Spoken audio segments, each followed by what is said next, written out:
అలాగే వంగ గీత గారు వీరిని కలవాలనే ఉద్దేశంతో కాకినాడ రావటం జరిగింది. ప్రధానంగా వీరిని కలిసి వీరికి ధన్యవాదాలు చెప్పాలనేది నా ఉద్దేశం. ఎందుకంటే మొన్న నేను రాజమండ్రి సెంట్రల్ జైల్లో ఉన్నప్పుడు వీరందరూ మనస్ఫూర్తిగా నాకు మద్దతు పలికారు. కన్నబాబు గారు అయితే తక్షణమే రాజమండ్రి సెంట్రల్ జైలుకి వచ్చి నాకు ధైర్యం చెప్పారు. అంటే నేను ధైర్యం పోయిందని ఉంటారు, సహజంగా చెప్పారు. నాకేం ధైర్యం పోలేదనుకోండి, ధైర్యం చెప్పారు. చాలా కన్సర్న్గా మాట్లాడినటువంటి వ్యక్తుల్లో కన్నబాబు గారు. అలాగే నేను రిలీజ్ అయిన రోజున మా గీతా గారు ప్రత్యేకంగా వచ్చి నాకు అభినందనలు తెలిపారు. నాకు చిత్రం ఏంటంటే, నేను నిన్న మన రాయుడు గారు నాకు అభినందన సభ ఏర్పాటు చేశారు ద్వారకా తిరుమలలో. వెనక్కి తిరిగి చూస్తే అభినందన సభ అని ఉంది. నాకు ఏం పదవి వచ్చిందని అభినందన పెట్టారో నాకు అర్థం కాలా.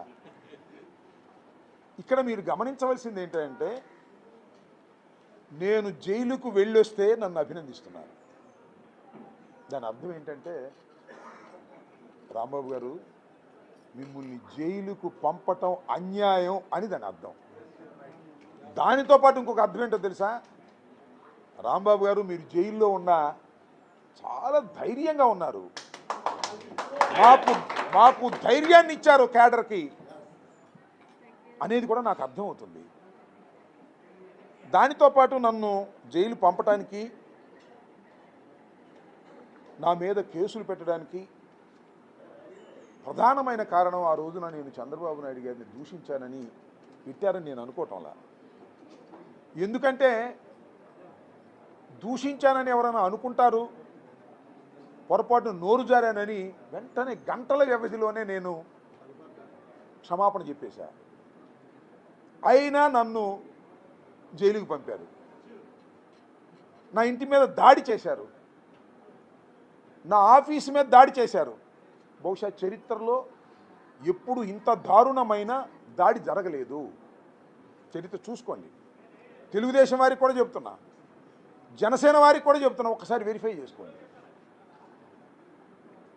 7 గంటల 20 నిమిషాల సేపు నా ఇంటి ముందు, నా ఆఫీసు ముందు కరాళ నృత్యం చేశారు. పోలీసులు అక్కడే ఉన్నారు, ఏం మాట్లాడలా, సహకరించారు. పెట్రోల్ తీసుకొచ్చి పెట్రోల్ బాంబులు వేశారు, పరుగులు తీసుకొచ్చి గోడలు పగలగొట్టారు, నా ఇల్లంతా ధ్వంసం చేశారు, నా కార్లు పగలగొట్టారు, నా ఫర్నిచర్ పగలగొట్టారు. ఒకటి చంపకపోవటమే, నైతికంగా చంపేశారు. ఇంత దారుణమైన సంఘటన ఈ మధ్యకాలంలో చరిత్రలో ఉభయ రాష్ట్రాల్లో ఎక్కడ జరగలేదు, నిజంగా భారతదేశంలో కూడా జరగలేదని నా అభిప్రాయం. Subject to the correction. ఎందుకు చేశారు ఇది? నేనేం చేశానని చేశారు? ఒక బూత్ తిట్టానని అనుకోని కాసేపు. ఉండవల్లి అరుణ్ కుమార్ గారు చెప్పాడు, తిట్టిన వాడికేమో సెంట్రల్ జైలు, కార్లు పగలగొట్టి ధ్వంసం చేసిన వారికేమో స్టేషన్ వేలిచ్చి పంపించారు. దిస్ ఈజ్ ద సిస్టమ్, పాలన, administration, police administration in Andhra Pradesh. Chandrababu Naidu గారి నాయకత్వంలో, లోకేష్ గారి నాయకత్వంలో ఇలా జరుగుతూ ఉంది. జైల్లో పెట్టి పోలీస్ లాకప్లో వీళ్ళ దుంప దగ్గర కొట్టడానికి ప్రయత్నం చేశారు, కాళ్ళు బగలు తీశారు, ఏదేదో చేశారు. కేసు మీద కేసు, కేసు మీద కేసు, కేసు మీద కేసు పెట్టారు. అంటే రాకూడదు, లోపలేటి పెట్టాలని. ఎందుకు అంటే లోకేష్ రాసిన రెడ్ బుక్ నా కుక్క కూడా భయపడదు అని అన్నందుక, లేదు సంక్రాంతికి ఒక చక్కని పాట రాజకీయ పార్టీ పాట రాసి డ్యాన్స్ చేసినందుక, వచ్చేది జగనన్నే, కూటమిని కూల్చేది కూడా జగనన్నే, నీ రెడ్ బుక్ నా కుక్క కూడా లెక్క చేయదు. వింటున్నావా చంద్రబాబు, చెబుతున్నాడు ఈ రాంబాబు అన్నందుకు పెట్టావు రావుల. నువ్వు రావులు పెడితే భయపడతాడా అంబటి రాంబాబు? అందరూ ఇంత బలం ఉంది నాకు. ఈ రాష్ట్రంలో 40% ఓటు బ్యాంకు కలిగినటువంటి వైఎస్ఆర్ కాంగ్రెస్ పార్టీ నాయకుడిని నేను, భయపడను. ఇంకొకటి కూడా చెప్తున్నా చంద్రబాబు నాయుడు గారు, ఈ రాష్ట్ర జనాభాలో 20% పైన ఉన్న కాపు కులంలో పుట్టి పెరిగినటువంటి వ్యక్తి రాంబాబు, గుర్తుపెట్టుకోమని మనం చేస్తున్నా. దానికి దేనికి భయపడను, నువ్వెన్ని చేసినా భయపడేటటువంటి వ్యక్తిని కాదు అని మనం చేస్తున్నా. ఇవాళ ఏం జరుగుతుంది? నా మీద దాడి చేసిన వారి మీద కేసులు లేవు, నన్ను కొట్టడానికి ప్రయత్నం చేసిన పోలీసు వారి మీద యాక్షన్ లేదు. వదిలేస్తామా? న్యాయ పోరాటం చేస్తానని కూడా ఈ సందర్భంగా మనం చేస్తున్నాం. ఆల్రెడీ కోర్టులో ఫైల్ చేశాం. నన్ను పోలీస్ కస్టడీలో ఉన్నప్పుడు కొట్టడానికి ప్రయత్నం చేసినటువంటి ఆ ఇద్దరు సిఐల్ని నిజంగా చిత్తశుద్ధి ఉంటే, ప్రజాస్వామ్యం ఉంటే, అడ్మినిస్ట్రేషన్ ఉంటే ఇమీడియట్గా సస్పెండ్ చేయాలా? చేశారా? వాళ్ళకి మెడల్ ఇచ్చేటట్టు ఉన్నారు, చేసేటట్టుగా లేరు. దీని మీద న్యాయస్థానాల్లో న్యాయ పోరాటం చేస్తాను. రాష్ట్ర వ్యాపితంగా ప్రజల దగ్గరికి వెళ్ళి ప్రజా పోరాటం కూడా చేస్తాను. ఈ రాంబాబు వదిలిపెట్టడు, ఈ రాంబాబు తగ్గడు అనేది కూడా ఈ సందర్భంగా నేను చెప్పదలుచుకున్నాను. ఎన్ని కక్ష సాధింపులు తప్ప ఏమైంది నీ అడ్మినిస్ట్రేషన్? అసలు పండిన పంటకు అసలు గిట్టుబాటు ధర ఉందా ఎక్కడైనా సరే?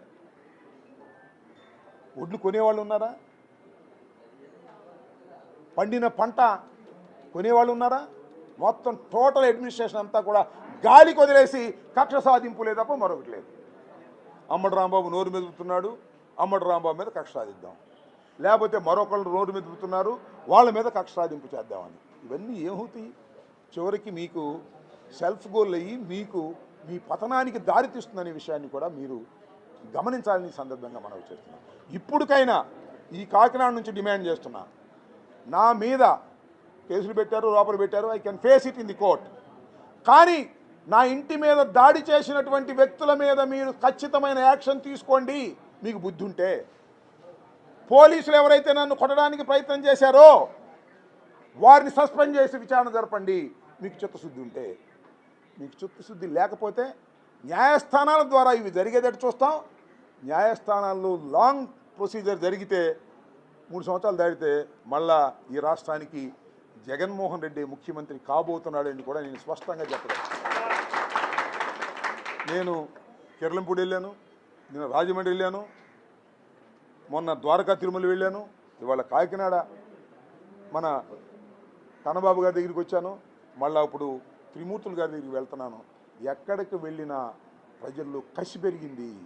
పరిపాలన గాలికి వదిలేశాడు చంద్రబాబు నాయుడు. వాళ్ళ అబ్బాయి చంద్రబాబు నాయుడు కలిసి రాష్ట్రాన్ని దోచుకొని సంచులు డబ్బులు తీసుకెళ్ళి హైదరాబాదులో దాచుకోవటం తప్ప రెండో పనే లేదు వాళ్ళకి.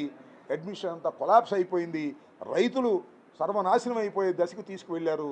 అలాంటి పరిపాలన ఇక మనకు వద్దు అని 2 సంవత్సరాల్లోనే ప్రజలు నిర్ణయించుకున్నారనేది నా వ్యక్తిగతమైన అభిప్రాయం. కాకపోతే మీరు చూడండి, లోకల్ బాడీ ఎలక్షన్స్ పెడితే చూద్దాం, పోలీసులు ప్రయోగించకపోతే.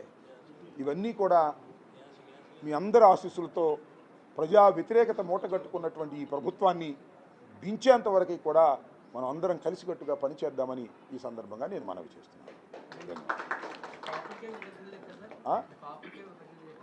కాపులకి అందరూ, నాకు కాపు నేతలే కాదు, నాకు ఇక్కడ అందరూ ఉన్నారు, దట్స్ ఓకే. నేను ఆ సందర్భంలో చెప్పింది ఏంటంటే, నాకు వచ్చిన పలకరించిన వారందరికీ, నాట్ ఓన్లీ కాపులు రియాక్ట్ అయ్యారు, కడమ కులాలు కూడా రియాక్ట్ అయినాయి. అసలు ఎలా ఉందంటే, కాంగ్రెస్ పార్టీకి సంబంధించి వైఎస్ఆర్ కాంగ్రెస్ పార్టీలో ఉన్న ప్రతి కార్యకర్త మీరు చూశారుగా, వాళ్ళు వస్తుంటే రాంబాబు గారు మీరు అలానని అంటున్నారు. అంటే ఒక ధైర్యాన్ని నా ద్వారా వారు పొందారు. నాకు తెలుసు అది, నేను జైలుకి వెళితే నేను భయపడుకోకుండా ఉంటేనే నా కార్యకర్తలకు ఉత్సాహాన్ని ఇస్తానని. నన్ను ఎవరు అడిగారు, ఏమండి లోపలికి వెళ్ళేటప్పుడు ఏమనిపించింది సార్ మీకు అని. లోపలికి వెళ్ళేటప్పుడు మళ్ళీ బయటకు వస్తాంగా అనిపించింది అయ్యా, ఎక్కడికి పోతాం. సో అందరికీ, వైఎస్ఆర్ కాంగ్రెస్ పార్టీలో ఉన్నటువంటి కార్యకర్తలకి, నా కోసం పనిచేసినటువంటి కార్యకర్తలు, కాపు సోదరులు, అన్ని కులాలకి సంబంధించిన వారు ఎవరైతే మద్దతు ఇచ్చారో వాళ్ళందరికీ కూడా నేను ఈ సందర్భంగా నా హృదయపూర్వకమైన ధన్యవాదాలు తెలియజేస్తున్నాను.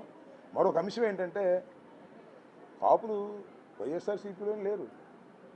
వైఎస్ఆర్సీపీలో ఉన్నారా? ఎక్కువ మంది లేరుగా. మన కూటమిలో ఉన్నారు ఎక్కువ మంది. వాళ్ళందరికీ కూడా మనవి చేస్తున్నా, అయ్యా దీన్ని ఖండించరా బాబు మీకు.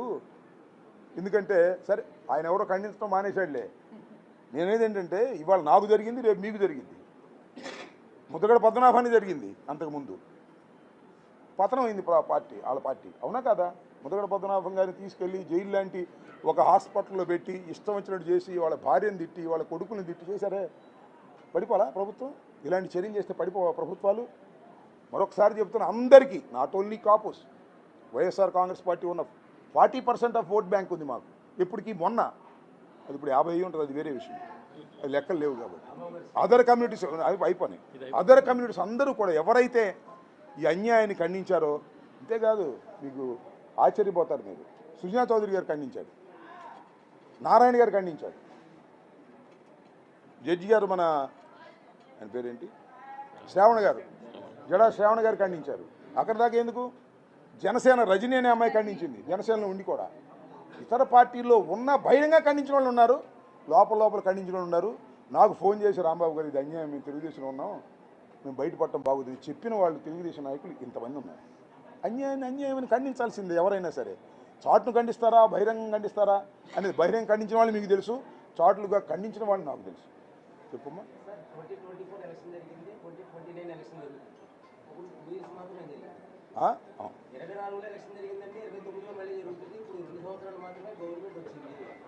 ఇప్పుడు మీ సభలో సమావేశాలు లేకపోతే మీ నాయకులు జగన్ గారు పెట్టే సమావేశాల్లో 29లో మనమే అవుతున్నామని చెప్తారు తప్పించి ఇప్పుడు ప్రజా సమస్యల మీద ప్రత్యేక కార్యాచరణ ఏం చేస్తున్నారు? ప్రజా సమస్యల మీద ప్రత్యేకంగా కార్యాచరణ ఏమీ చేయకుండా ఎవరు చెప్పారు? 29లో మేము అవుతున్నాం. ఇప్పుడు కూడా ఈ ప్రెస్ మీట్లో కూడా 29లో మేమే గవర్నమెంట్లోకి వస్తున్నాం అంటారు తప్పించి ఇప్పుడు ప్రజెంట్ గవర్నమెంట్ మీద ప్రజల మీద సమస్యల మీద మీరు ప్రత్యేకంగా చేస్తున్న చర్యలు ఎవరు చెప్పారు నీకు ప్రత్యేకంగా ఏం చేయట్లేదని? ఈ ప్రభుత్వం మీద ఎన్ని ఉద్యమాలు నడుపుతున్నాం మేము? రైతులు గిట్టుబాటు ధర మీద నడపలేదా? You're not following. అంటే మీరు చెప్పేది ఏంటి? వైఎస్ఆర్ కాంగ్రెస్ పార్టీ ఓరికినే 2029లో అధికారంలోకి వస్తామని చెప్పడం తప్ప మీరు ప్రజా సమస్యల మీద మీరు కదలట్లేదు అనేది కరెక్ట్ కాదు. అనేక ప్రజా సమస్యల మీద కలిగేటువంటి కార్యక్రమాలు చేస్తున్నాం. ఏమండి, పత్తికి గిట్టుబాటు ధర లేదంటే జగన్మోహన్ రెడ్డి గారు వెళ్ళాడుగా, మిర్చికి గిట్టుబాటు ధర రాలేదంటే జగన్మోహన్ రెడ్డి గారు వెళ్ళి అడిగారుగా. ఏంటి ఇవన్నీ ప్రజా ఉద్యమాలు ఖచ్చితంగా వైఎస్ఆర్ కాంగ్రెస్ పార్టీ కన్స్ట్రక్టివ్గా చేస్తుంది. మీరు గమనించకపోతే మేము చేయగలిగింది లేదు. కానీ మీరేమైనా సలహాలు ఇస్తే చెప్పండి, అవి నచ్చితే పాటిస్తాం, దానిలో ఏ అభ్యంతరం లేదు. ఎప్పుడు పోరాట పటిమతోనే వైఎస్ఆర్ కాంగ్రెస్ పార్టీ జగన్మోహన్ రెడ్డి గారు ముందుకు వెళతారు. మేము చెప్పేది ఏంటంటే ప్రభుత్వం చేస్తున్నటువంటి అప్రజాస్వామికమైన విధానాలు, ఒకవైపున ప్రజలకు కావలసినటువంటి పనులు చేయకోకుండా కేవలం కక్ష సాధింపు చర్యలు, రెడ్ బుక్కులు ఇట్లాంటివి పెట్టుకునే చేస్తున్నారు. కాబట్టి ఈ ప్రభుత్వం మీద వ్యతిరేకత పెరిగింది కాబట్టి 2029కి వైఎస్ఆర్ కాంగ్రెస్ పార్టీ అధికారంలోకి వస్తుంది, కూటమి కూలిపోతుంది అనేది మా అంచనా. మా అంచనాకి అందరూ ఒప్పుకుంటారు లేదో చూద్దాం.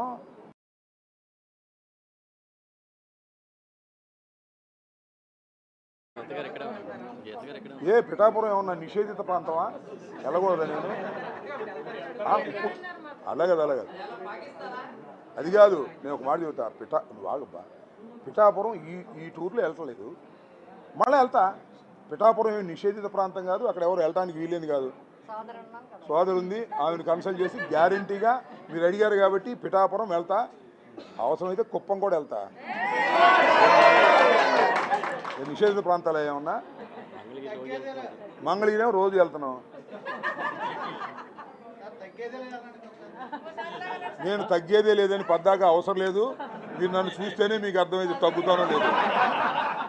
కాబట్టి కొంతమంది తగ్గామన్నారు. ఒళ్ళు తగ్గిద్ది తప్ప